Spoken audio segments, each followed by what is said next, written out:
When we got to Chile, we arrived in a diocese where I think only one pastor had done a theological degree in the whole diocese. And so what is our responsibility as people in Sydney Diocese, where every minister has a very good theological degree, is that we have some sort of a responsibility to share that around. And when we think about Jesus' command to go and make disciples and saying that involves teaching people all that he has commanded, because in so many places that just theological education is such a luxury. There are so many churches, there are so many denominations, so many countries where the pastor with the highest level of training might have done 1 or 2 PTC courses or the equivalent.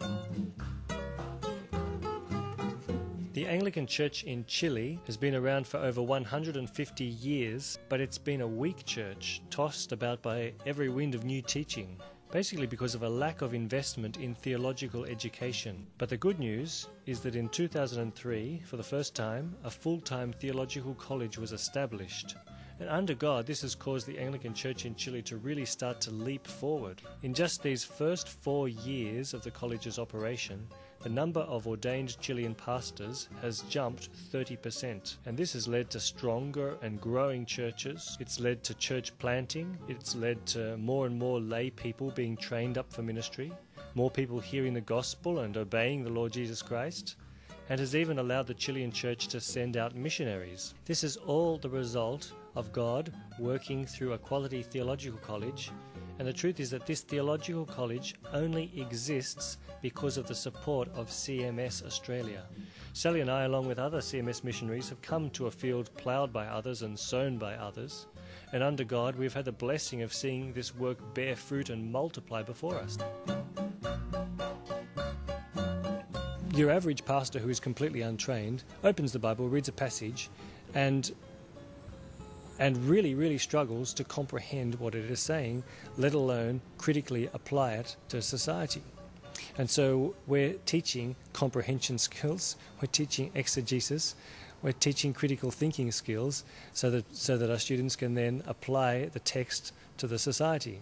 A lot of potential pastors haven't grown up in churches with good modelling of what it means to look after a church. This means that they get their models a lot perhaps from the Roman Catholic Church and from the Pentecostal churches and from things that they see on TV, and they haven't been able to have an opportunity to sit down and critically evaluate these models that they've seen and to decide how a better ministry might be carried out. The CEP only started as a theological college 4 years ago, and so before that there was very little, which meant that there just aren't Chilean people prepared to be able to teach theology.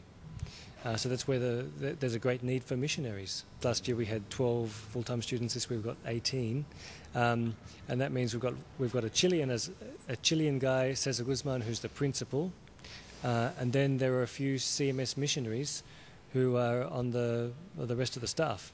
And so I'm the academic dean. That means I look after the general academic program, and I also teach New Testament and some Old Testament books. I would love to go out from here with a good big toolbox in order to make an effective ministry of the word. I would love to teach the word maybe back here in the CEP.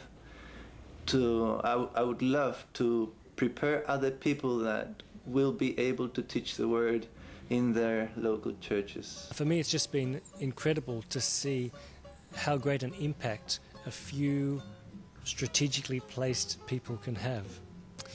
And I've just been amazingly privileged to be a part of that, to think that my mites have been able to contribute to strengthening a whole diocese.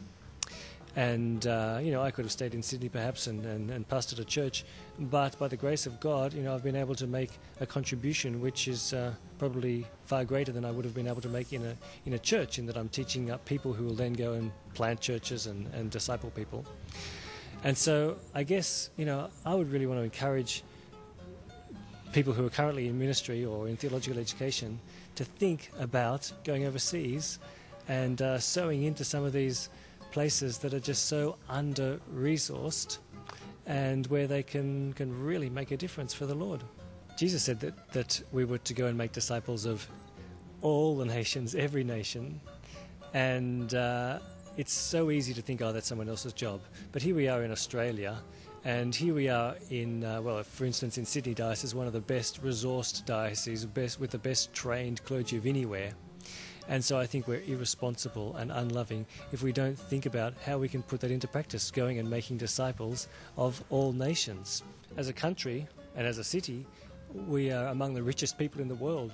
We are the people who have the resources to give to mission so that his name might be honoured in every nation. And so if we're not taking really large steps to do this, well then no one is going to be able to do that.